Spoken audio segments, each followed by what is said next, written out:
The 63rd running of the An Post Ross began in Dunboyne in typically watery Irish spring sunshine. 157 riders made the ceremonial start, among them defending champion Clemens Fankhauser. He's back with a new team, but similar form. Do you have good memories of last year, Clemens? I took yellow on stage 5 and I could keep it until Scaris. So that was great, but also like the whole race, the whole flair, the places we've seen. So it was really great. I hope that this year will be a very nice time for us too. There is strength in the Irish contingent as well. Former track world champion Martin Irvine was a late call-up for Madison Genesis after proving his form, winning the Shea Elliott Memorial last weekend.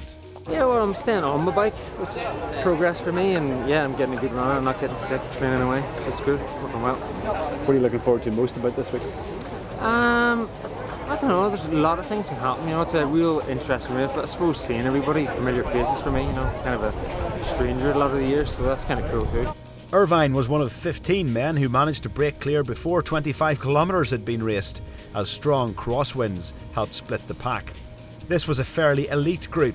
Ex-Team Sky rider Josh Edmondson was there, and also Irish National Road Champion Ryan Mullen, both of An Post CRC, and they pushed the gap out to over 2 minutes by the halfway point. These were conditions ideally suited to the time trial specialists in this group, and soon the main bunch were left hopelessly adrift.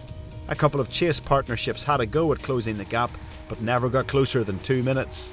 It won't have escaped the notice of the peloton that Martin Irvine got up to contest and take the hotspot sprints at both Naas and Clonegall Post Office, picking up 6 bonus seconds in all. Shortly after Clonegall, Italy's Francesco Rita and Austria's Lukas Posselberger attacked and got clear. They worked together to pull away, and it was a 2-horse race from around 30 kilometres to go. Into Carlo, Rita had a gap on Posselberger, and the Austrian couldn't close. Former Giro d'Italia finisher Rita took the first stage of this year's An Post Ross. A minute behind them, Rob Partridge of NFTO Pro Cycling won the sprint for third and took the final time bonus.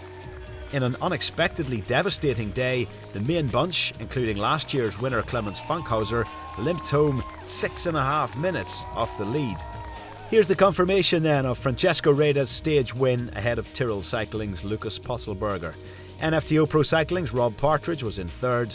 Irish representation in what was a very strong top 10 in the form of Martin Irvine and Ryan Mullen. So on GC, Rita is in the race leader's yellow jersey, Posselberger is 3 seconds back, Irvine is in third, 1 minute 1 second adrift, just ahead of Partridge. Just outside the top 10 is UCD's Ian Richardson, the only Irish county rider to make the decisive break, so he finds himself in exalted pro rider company. I'm absolutely delighted. I'm just going to enjoy my time in this jersey. I'm going to treat the rest of the stages like one-day races and try and get a good result again. So we're off and running again. Stage 2 of this year's An Post Ross is from Carlow to Tipperary, 137.2 kilometres. It's more or less flat, just 2 Category 3 climbs, and the stage will start at the An Post office at 11 o'clock. See you there.